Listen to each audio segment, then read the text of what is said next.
ज़िलहिज्जा का महीना जब शुरू हो जाए तो रसूलुल्लाह सल्लल्लाहु अलैहि वसल्लम की कुछ हिदायत हैं इसके बारे में।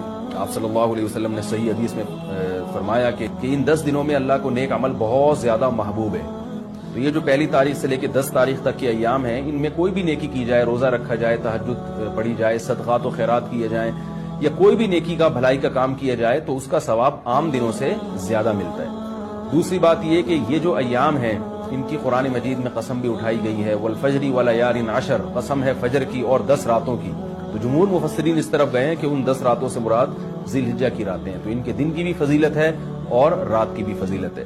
और रसूलुल्लाह सल्लल्लाहु अलैहि वसल्लम ने इन अय्याम के बारे में फरमाया कि जिस शख्स का इरादा हो, सही हदीस है, जिस शख्स का इरादा हो कुर्बानी करने का तो उसको चाहिए कि इन दिनों में अपने नाखून और बाल न काटे। बेहतर है, मुस्तहब है, कोई फर्ज वाजिब नहीं है, लेकिन अफजल यह है कि जिसने कुर्बानी करनी हो तो वो पहली तारीख से लेकर जब तक कुर्बानी ना कर ले वो अपने बाल और नाखून ना काटे।